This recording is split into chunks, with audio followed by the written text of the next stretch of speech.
with Atlanta's hottest hip-hop station. The Hype 87.3. That's right. It is your girl, TampaMystic, and we are live right here in ATL on the Hype 87.3. And I heard we got Chicago in the building. TJ, the producer, what is going on? Good morning. How you doing? TJ, the producer. Originally from the south side of Chicago. Okay. I've been involved in music since I was 10 years old. Of course, starting, being from the south side, African American, you start off pretty much in the church. Yeah. And I sung in the choir. I also was in the choir in 7th and 8th grade in middle school. Once I graduated from middle school, they gave me band in high school. Okay. Ironically, I wanted to Not by choice? Well, they basically filled out my schedule, being a freshman. And I was like, okay, I would I wanted to learn the flute, but of course they gave me drums. You should have seen my mom's face when I brought them sticks in. She's like, oh my gosh, it's going to be so loud in here. Yeah. But, unfortunately, I didn't take it seriously because I felt even when I was trying to learn to play drums in church, I didn't have the coordination, and so in my sophomore year, I say towards the middle, I slowly started taking it seriously. Yeah. And when I got my junior year, they had brought in a new like a band teacher. There was like two of them. She was more like an assistant, but she was from the drum and bugle corps. I still remember her name is Clifford. And I gotta admit, she got me together. It helped me tremendously. And basically, I'm playing drums, I'm learning everything, and towards the end of my high school career, I knew I wanted to do something in music. Yeah. I just didn't know what I wanted to do. Got you. Did that interest stem from the fact that you ended up landing in band and, all of it kind of came together like that? Is that why because you fell in love with it?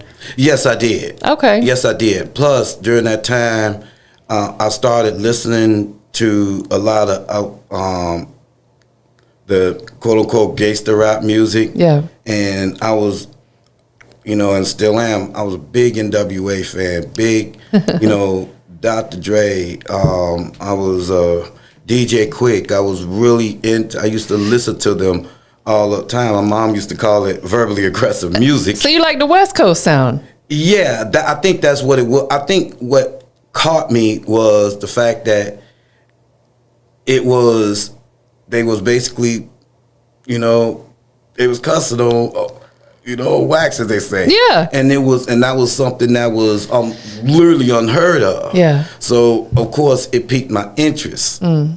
But as time went on, I kept hearing the word producer, not really understanding what that was. And when I was graduating, I was like, I really want to do some music. And someone said, one of my classmates, still don't remember who said it. He said, Terrence, why don't you do something? Why don't you be a producer? I said, producer? They said, yeah. They said, the producer's the one, they make the beats. They say, you are already doing that anyway in here. Yeah. And what he meant by that is that in our little downtime, some of us would just, start playing, making little beats on the drums, and, coming up with little things on our own. Yeah. So. Why not? Why not? That is amazing. I love it. I love how your journey started. So you truly started at a very young age. Yes. Most definitely, like you said, choir, preteen, and then going into the teenage years, band. Yeah. The funny thing is, I was singing. I had a really high voice, of course, at teen, and I knew once I became 14, as I say, I knew it was something wrong. I didn't understand. Yeah. My voice had changed. Right. My mom used to get upset at me because she used to say, when I used to say, Mom, she thought I was yelling. And I'm like, why is she yelling at me? That manly voice was coming in. And they like, they tell him, no, his voice changed. I'm like, what are they talking about? My voice has been the same until I heard myself on a voicemail recording. I'm like, whoa, who was that? Right. Exactly, because you hear your own self speaking every day, so you don't really notice the changes. It's just like people who like go through weight loss. They may not necessarily notice it until they look at an old picture of themselves or something like that, something to compare to. Makes sense. So as a producer, how would you describe like your signature style, the type of energy that you bring to a track? Okay. Well, I'm very eclectic because of, growing up. My mom used to listen to, from the Carpenters to Whitney Houston. Okay. And of course, me being, young in the 80s and a teenager in the 90s, I'm listening to from, Michael Jackson to, like I said, some, NWA or, Heavy D or something like that. Yeah. So it was very, very eclectic. So when I come up with different beats, I try to see if I can mix in certain little sounds, if I can. Yeah. And then you're drawing that from whoever you're inspired by, per se. Right. I can get inspiration from, anywhere. I remember I came up with a beat, at 3 a.m. Yeah. It was just certain little things that kept bothering. I just came up and I'm like, once I got home, I'm like, let me do this. I feel like as a creator, I completely understand, because it's like when you get in that creative mode, you got to do it right then and there, because what a lot of people don't understand, that creative mode can come and go. Yes, it can. I'm sure you have days where you're like, man, I don't want to fool with none of this. But then you have other days you're like, man, I want to do this all day long. The old saying, writer's block, is for real, even for musicians, producers. That trying to come up with something different, and I don't want my beats to sound like somebody else that's out here. I get up a little offended when that sound like, something like, I don't want to sound like that. I get it. Because it's already out here. If I want to bring in something that's not out here. Possibly. Man, I feel like every producer should have that sentiment, that type of attitude. Why would you want to sound like anybody else? But let me ask you this. Who would be the ultimate producer collaboration for you? If you could make a beat with another producer, who would it be? Dr. Dre. Okay, you said that quick. Come on, Dr. Dre. I've been a Dr. Dre fan for years, and I remember when he left NWA, that on his Chronic album, there was a song called High Power. Yeah. When I first heard that, I was just frozen, and I had on my earphones, and I could still.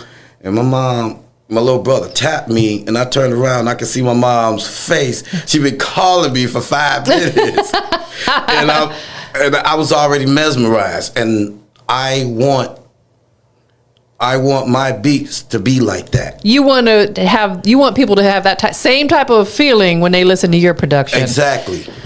Where they listen to it over and over, and that was made over 30 years ago, and I still listen to it. Many of them different, just the instrumentals. That's what really drew me into a lot of the music. Even in church. Yeah. The church, it was the instrumentals. Yes. Not so much as just the instrumentals. I agree, because let's be honest, a lot of these songs that are out here wouldn't be as dope as they are if they didn't have a good beat behind it. Right. Like some of the lyrics be mediocre, they be mid, but that production be hard. Well, that's one of the reasons that I have told many, young people, young rappers, the ones that feel that they can, rap off the cuff, but some can, but most of them, they cannot. That's the reason why I asked them, are you a battle rapper? And they like, huh? And I'm like, exactly. I said, because very few of them nowadays. Now, when I was younger, they used to be able to do it like that. Right. But not so. Not too many can do that. Some can, but not too many. So that's when I tell them, please listen to my entire beat you might want to get a pen and paper. That way, if you can connect the dots lyrically with the beat. So let me ask you this, and you can be completely transparent and honest about this question I'm going to ask you. If there's an artist that comes to you, right, and they want to work with you, and you happen to listen to some of their other music, and it's not a vibe, they don't put any good quality out, like the mix is not there, will you still want to work with an artist like that? I feel that you can turn it around, but they gotta be willing to work, and they gotta be willing to open up their mind, because a lot of times as artists we will get stuck in our ways. Yeah. So there's been a couple of things that someone was telling me, and I had to think about it from a different angle. You have to be open. And I feel that anyone can if they willing to work at it. Exactly. So you're comfortable with telling them, hey, I like what you're doing, but you might need a little bit better mix on your whatever. You know what I'm saying? I've been told that. Yeah. I mean, I feel like there's room for improvement for everybody out here. Let's just be honest. And I had to, and I thought, as I listened to, the hardest thing, at least for me, even way down to when I made my very first recording in college, whereas everybody was, like, oh, this is a good song, I'm thinking all I could hear was the mistakes. and it took my drum teacher in college said, this is a good song, but I don't really like the mix that was. I said that's what it was, the mix. I didn't really understand the mixing process. Exactly, because it's not that the song is necessarily always bad. Like the lyrics may be good, the artist delivered it correctly. It's just maybe the audio engineer didn't get the mix up to par. That's something that can be fixed. Right. Like I said, I really didn't understand it. It was my very first time in a studio, a music studio setting. It was in college. Some of the others, they had those avenues, and they had the people that was willing to show them, okay, I have a studio, you can come here. Yeah. I didn't have that. That's the reason I feel as though at times I'm a little bit behind, so I have to play catch up. Understood. So do you engineer as well, or you strictly produce? I'm more a producer. I'm learning little bits and pieces of it. That way I know what I'm listening for. Understood.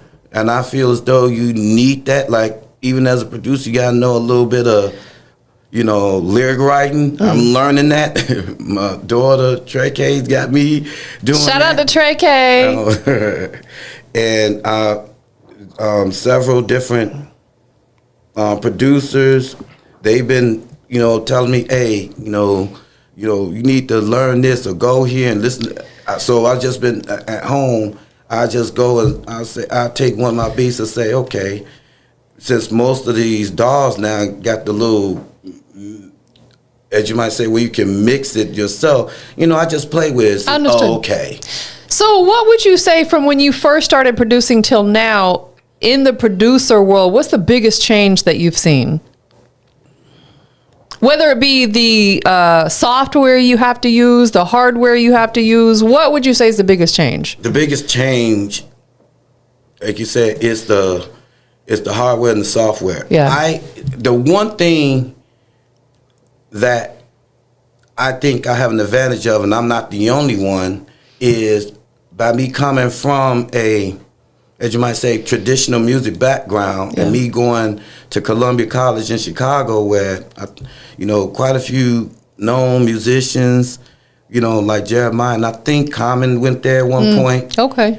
I had to take classes where we actually had to write the progression and play, and so very hands-on. Very hands-on. We had to know about chords and intervals, and me being a drummer, that was hard for me.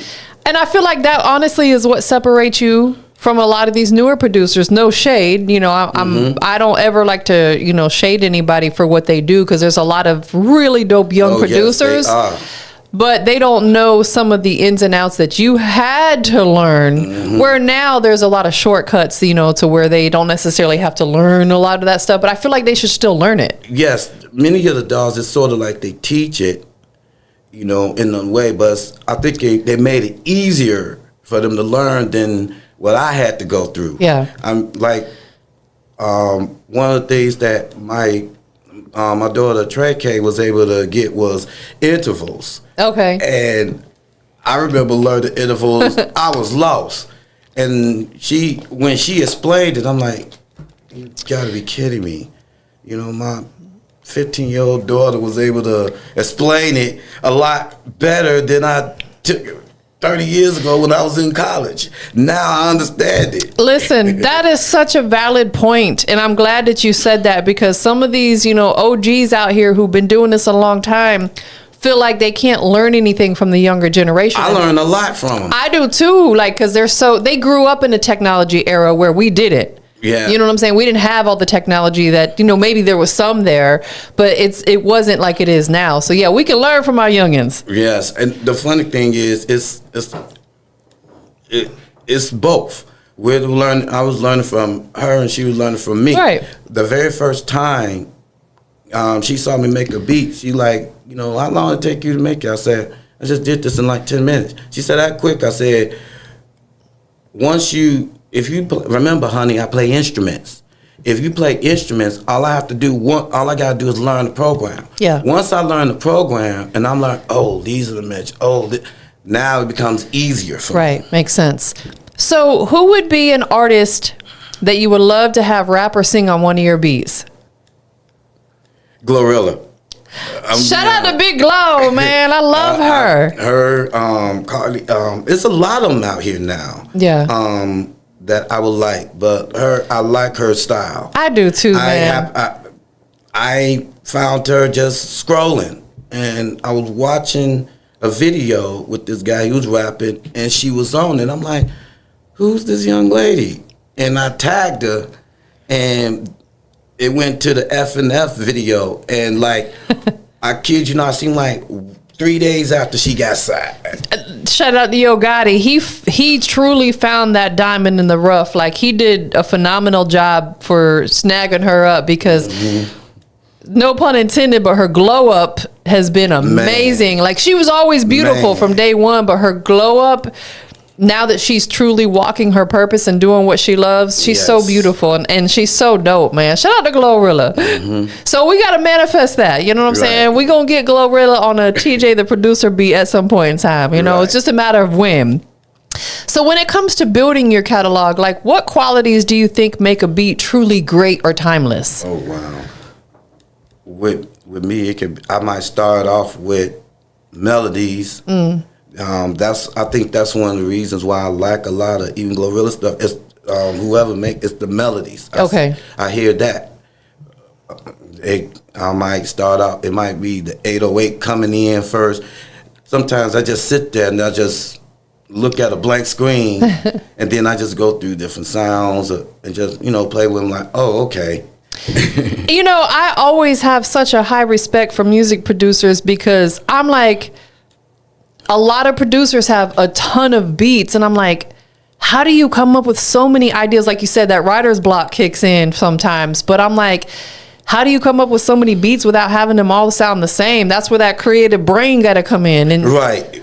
And the good thing is, when I go through certain things, I'm like, I already used this one. Nope. I already, nope. Right. So when you start out making a beat, does each one start out a little differly? Or yes, they do. Okay, so you build off of that to make them sound differently. Yes, they do. And then, like, I will have a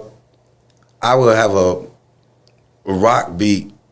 I make just a rock beat, but I bring in some with a little bit of R&B in it, or old school rap, something. Yeah. That make it, but I have to make sure that it coincides. No, makes sense. So you're open to producing all genres of music. Yes, that's what it is. I listen to Queen, I listen to everything. Yeah. Have you had any artist outside of like hip hop and R&B sing or do a song on one of your beats yet, like a country or rock and roll or anything like that? No, not yet. Okay, so we're manifesting that today too. No, not yet. I'm open. hey, just as they say, come on.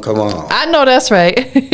What are you working on right now? I know you have a lot of collaborations with different artists, including your daughter. Do you have any collaborations in the works that we need to know about or you can speak on? No, I don't. I have a couple of things that I'm working on. It hasn't. I'm not done with them quite yet. Yeah. Tonight I'm going to be at the, producer discovery tour at the Mutation Brewery. Yeah. This evening. So that event, I'm not real familiar with it. Is it strictly for producers and like? From what I'm new to it as well. Okay. From what I'm gathering, is all artists. It's basically like a place where everyone can network from different cities and states. I chose to come to Atlanta because I want to come to some place where no one knew me. Yeah, that's what you're supposed to do. Exactly. Get familiar in new territories. Right. 100%. So that's dope. After all these years, like what drives you to continue doing it? Because, it's not an easy business. I have a goal before I, as you might say, make my transition. Understood. What is that goal? I would like to make at least one or two platinum albums. Okay. Before I leave this earth. And I look at it like, even at the age that I am, I feel like if Quincy Jones is still making platinum albums at 80, what? No, I agree with you. I feel like there's no age limit to this. A lot of younger artists would beg to differ. They feel like once you get a certain age, you can't do this no more. And I'm gonna keep it G, because you and I both work in this hip hop industry. I feel like it's the only genre where people try to cap it out. Like people aren't trying to cap out these rock stars and country stars. I'm listening to just a couple of years ago, Dolly Parton came out with a song. Exactly, and Dolly up there in her years. Right. She got to be 80 and something. Who just came out with Charlie Wilson. Right. See, that's what I'm saying. Why is even like God rest, Ozzy who passed, he was still active in his older years, he was still doing it. Yes, which rest in peace to him, he's a legend. And I feel as though that they, in the hip hop community, they just the older ones that they had already walked the track. Yeah. The young ones at times they be too quick to get them out the way and not really realizing I might be able to keep you from walking the certain quicksand that I know you're about to walk in. Right, because you've got the knowledge, you've been doing this for a while. Right. So Chicago, definitely has a musical history across like hip hop, R&B, house music, and more. Where do you see yourself fitting into that legacy of the Chicago music scene? Oh, wow. I never really thought about that. I just wanted to, be, as they say, a really successful producer coming from that. Yeah. A couple of weeks ago, I met Mano.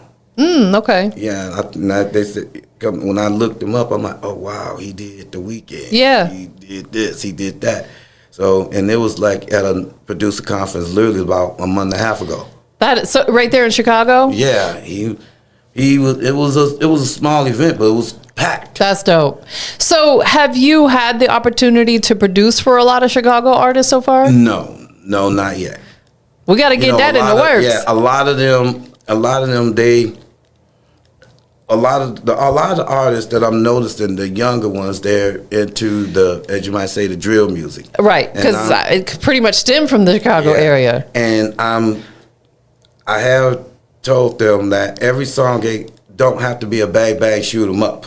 It sure don't. It sure don't, because let's be honest to my youngins out there, that music is not quite as marketable. You can't play that at a family friendly event. Right, and I told them, I said, you want to make something that's that's radio friendly. Correct. You got to have something that's radio friendly. I'm seeing. So you got to have a balance, really. Mm-hmm. So you can make these drill records, because I'll be honest, I kind of like the drill sound. I ain't gonna lie. Like I find some of it's very vibey. So I'm not saying don't make it at all, but what I'm saying is also have other stuff in your catalog, like you said, radio ready. Could I let my grandmother listen to this Exactly. Could I let my 5-year-old listen to this? A lot of them, a lot of them do have children, kids. Some of them do.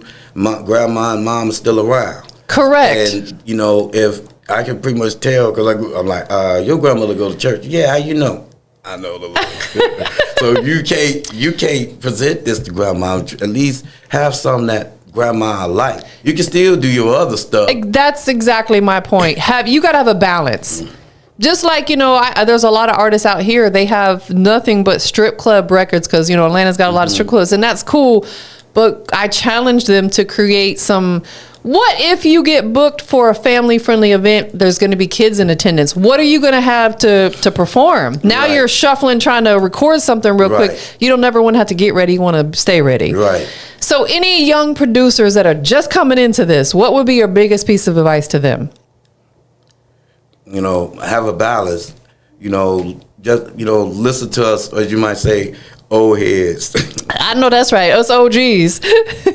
How old are you? Do you mind sharing? I'm 50. Okay, I'm 51. So we neck and neck. We right there. Listen, 70s babies, you can't tell me wasn't the best era. Yeah, we went through quite a bit. Something special about them 70s babies. Nah, for real. Exactly. And we here standing to talk about it. So you would just tell them to have a diverse type of catalog. Yes, same thing as a music artist. You want to have that diversity, where you never know, I look at it like you never know where, I thank God for him allowing me to do this. And as you can see, you never know what God takes you. I didn't realize I would one day be in Atlanta doing this. So also, let me ask you this. Have you thought about getting into sync licensing where you can? Yes. Okay. Yes, I have, because I think I got a couple of things. I got a couple of,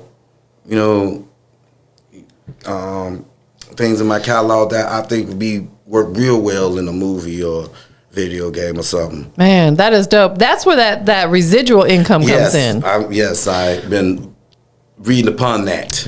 So let's talk business side just for a moment, because I feel like a lot of artists and a lot of producers may not quite understand the full business side. And I feel like I used to manage a music producer, and he's now a pretty well-known music producer. And I've also managed artists as well. I know some of the most important things that an artist can do when they get with a producer is do your split sheet. Right. So you know who gets what. Right. And you need a producer agreement, because coming from the artist standpoint, if you want to be able to use that song in a film, commercial, video game, you have to have some sort of producer agreement in place, because the producer obviously made the beat. Any gems, tips, or advice you could give on the business side? Because again, I feel like a lot of these artists and producers be lost with that. Yeah. As I've been doing some of my research, there are so many different contracts that I'm learning about, from a production deal to, the 360 deal. I'm like, and this all could be one thing. So you got to figure out, I'm learning that you got to figure out which one's going to really work for you. Correct. And I'm also learning just, going through, learning from many of the artists, whether well-known or not so well-known, they're saying, hey, especially dealing with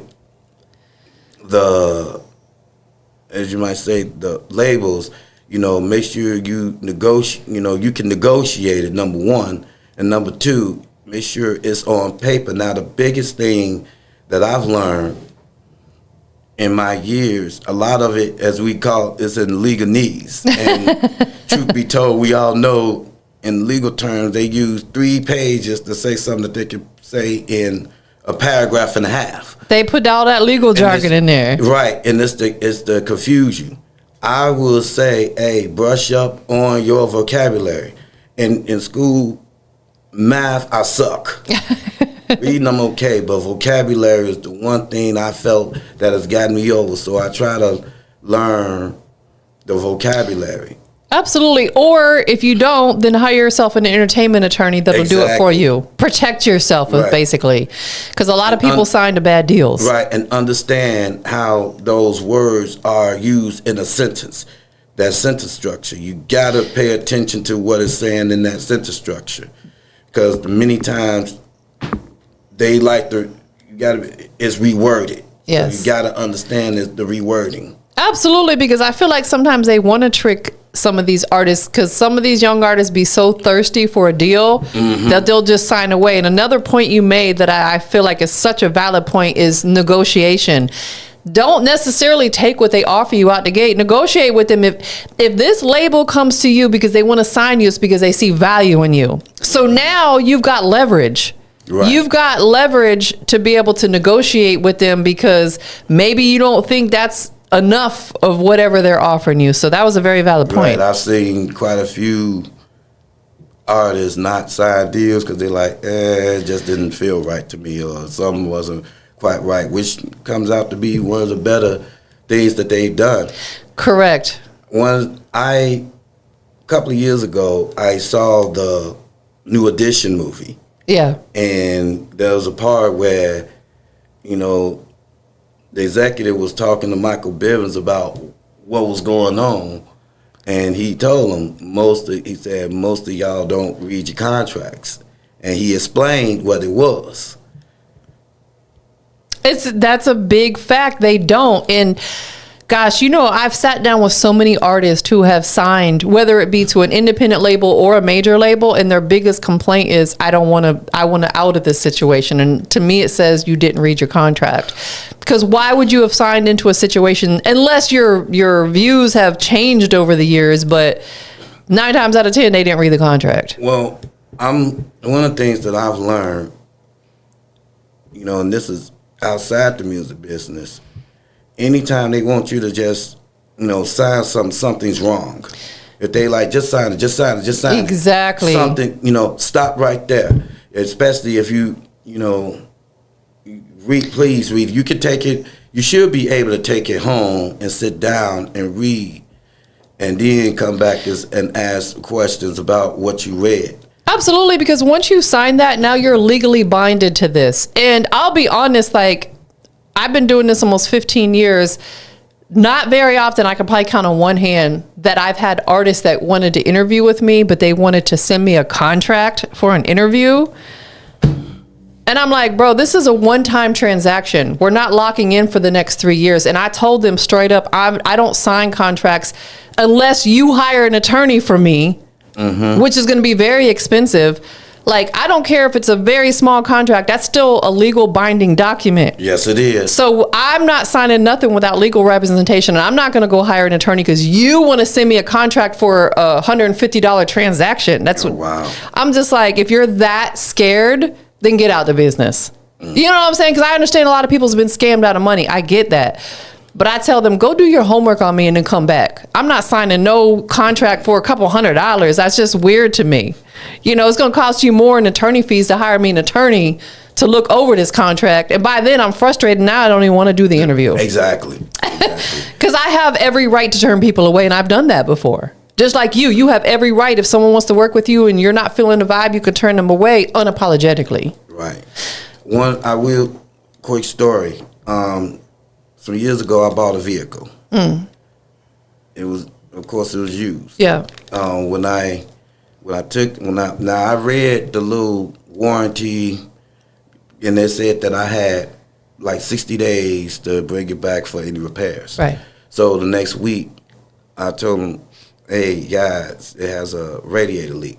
And he said, well, no, you have to, that's $300 to repair it. And, you're going to have to pay. I said, nope. And I pointed to it. That ain't what you said right here. The look on his face was like, I said, yeah, it says that I have it. Go ahead, look at it. I told him, it's on this line. It's because he knows that most people don't read those. My mom taught me years ago. And the funny thing was, we was watching a Bugs Bunny cartoon. And there was where Daffy Duck gives Elmer Fudd a contract. He said, just sign it. The fine print don't be the thing. She said, you a damn lie. You a damn lie. That fine print is what will get you in trouble. Or one particular day when the Santa Claus came in, she said, I want you to see something. I'm like, what's that? And he told him, did you read the card? and when they put the magnified glass and the little design, was an actual binding contract. That is so funny, but you're right. Bob, my mom, shout out to mom. Shout out to Mom Dukes. Yeah, she made sure they read that before you sign it. That is a fact. That is a fact. Like you said, because especially when you go buy a car, it'd be like 30 pages long. I know for a fact because years back I used to work at CarMax, and I worked in their finance department. So I was the lady that would come out and have you sign all the paperwork, you know. And one thing that I took pride on was explaining everything to them. A lot of people don't realize that, you know, in their contract, that they have a 5-day grace period before they have to turn. They sure do. Absolutely. Oh, at CarMax, they gave them up to, I think it was, gosh, that was so many years ago, but there was like 7 to 10 days, and then they'd have up to 30 for like repairs and stuff like that. And being patient and answering questions for people. You know, like I'm the type of person, I ask a million questions. Me too. I know people get frustrated with me and I don't give a damn. But it's like, if I'm spending my money with you, I need to be crystal clear on what I'm getting into. My 5th grade teacher said, you might be signing your life away. So you got to understand. And it may not be your life physically, but financially, that's your life. Or, you know, like with many of these artists, this is their livelihood. Yes, that's how they pay their bills. That's how they pay their bills. And unfortunately, some of the labels or whoever they decide, they're the ones that's making the money, and you're out there, you know, doing all the work. Correct. You are right, man. You putting them on game today. Y'all better listen to what he's saying. So if we looked ahead the next, we'll say 2 to 3 years, what are we going to catch TJ, the producer, doing? You know, God willing, you'll probably see me on a billboard with well-known artists. With Glorilla? Whoever. Get it, Glow. Yes. So that's really some of the things that you're working on. Yes. So we're closing out 2025. We're almost to the end of 2025. Did TJ, the producer, accomplish every goal that you set yourself this year? Truthfully, no. Okay. But things like this and this tour, it's a major start, and it's a real major push. I feel like what you do right now sets the tone coming into the new year. Yes. So 2026, what's a realistic goal that you've set for yourself? Work with more artists and get the music out there. Okay. Get more, as you might say, radio play. You know, on the commercial, because that's the biggest thing. The one thing that I think that most artists, that I'm now understanding that they're getting, the reason why they're not getting their residuals is because it's the marketing. They don't realize that deal, their tech, which is crazy to me. Yeah. Because this is the way I look at it. If I'm telling you I'm giving you this money, I'm giving you this money. Don't go and say, oh, I'm going to give you $1 million. Oh, by the way, your studio is coming out of your stuff. You know, your video's coming out of your stuff. Your marketing's coming out of yours. Oh, they don't know you, so in order for you to perform, I got to pay $500, and that's coming out. That's greasy to me. Yeah. Just be honest. That's the thing, is being honest up front. You know, because there are deals that are like that. Right. You know what I'm saying? Yeah, I'm going to front you this money, but this is to pay for everything to... So, at least say, hey, this is what this is for. Now, I know you might want to go do this, but I advise you to, plan it out and, what you go do and how you go do it. And that's where those contracts come into play, and also can protect not just the artist, but the label or the producer. Because if I'm a label, of course I'm on a contract, because I want to make sure that what I'm investing my money into is getting spent the right way, this, that, and the third. So those contracts are intended to protect both parties. I know most labels don't have the time, or the people to explain it to, especially a younger coming artist. But like you said, I think that will keep them from, oh God, this person is suing me because they didn't read their contract and they didn't understand. And I got this one coming at me, and I got this one. If I don't want to be calling, my lawyer every 5 minutes. Why don't we just sit down and explain? I gave you, this is $500,000. I'm starting you off with this is what this is for. Exactly, and I would feel like if I'm a label and I'm putting that kind of money up, I would want my attorney present, and I would tell the artists that they need to have their attorney present. You know what I'm saying? Right. That way everybody understands what's going on the same page. That way, in the long run, you'll make your money and we can make money. So what's one thing that people don't see behind the scenes about the grind of being a producer? It's not the work part. Yeah. It's not, it's not glamorous. Going in, I see me personally, I like being in the studio, working with the artist, but when you have to do it again and again and nope, no, this don't sound, that's the hard part. That back and forth. Or just being, or if you're making the beat, just sitting there, that's been times when I'm sitting here and I'm playing this on this part of the beat is okay, but when I get to this measure, what is this sound? Why won't it do this? So I got to go back and I got to move it, or is it too slow? Is it too fast? Is it, It's tedious. Wait a minute, this beat dropped over here. It's supposed to be, it's on the end. It's supposed to be the E of, it's very tedious, it sounds like. Right, it is. So we've got one of your songs is called One That Got Away that you produced. Yes. Tell us about this collaboration. Okay, Salvador, that is, the friend, that is my daughter Trey K's friend. They were friends in high school. They done villain together. They did dance. They was on my Archangels, which Trey K sung. But she is, Salvador is Sarah, that's, is a beautiful singer. Okay. What is her name? Her name is Sarah. Okay. But she combined her whole name into Salvador because her name is Sarah Rivera Rodriguez. Oh, I like that. That's dope. She kept it true to herself. Right. Nobody else gonna have that name. Right. So yes, that song and that beat was in regards to someone that you may have dated that, for whatever reason it didn't work out, or, in my case, they went to school in Chicago, but they lived somewhere else. Right, understood. And they had to go back home. They was the one that got away. I love it. I feel like we all have been in those situations. It's like in hindsight, woulda, coulda, shoulda, but I feel like everything happens for a reason and everything works out the way it's supposed to. But it's a great record.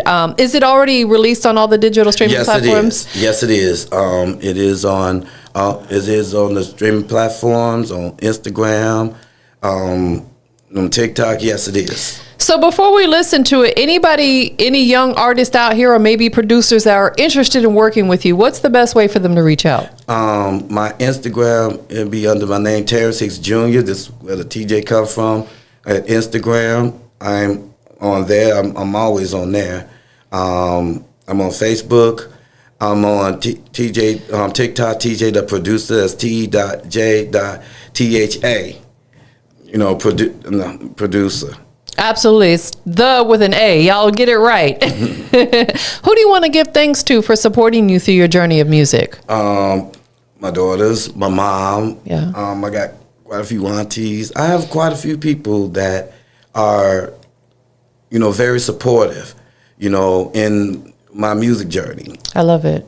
And thank you for being here today. I'm so glad for even being here. Man, I'm so glad we were able to get this in. It was like the stars aligned perfectly. You had to come out here for the conference and you're like, boom, let's get this interview popping. All I can say is I'm like, that had to be God. Yeah, because we've already done 2 virtual interviews already. So I'm so glad we're able to do this in person. Yes, I always like to put the face with the name. I'm like that too. Honestly, I enjoy the virtual interviews because it gives people an opportunity to interview that can't maybe necessarily travel here. Right. But there's nothing like having that in-person energy. Exactly. You can feel each other's energy. The chemistry is important, definitely. So let's get into the song. Is there anything else that you have coming up or in the works that the people need to know about before we check out the song? look out for 2026. Okay. You know, hook or by crook is I'm gonna be out there. I know that's right. I could feel the excitement in your voice. You know what I'm saying? Hook or by crook, So let's go ahead and check out the song if you can introduce it for us. Yes, this is The One That Got Away by a beautiful singer named Savarigo. Y'all stay tuned for it. Come and see what all the hype is about. Tune in to The Hype 87.3. Oh no, oh no.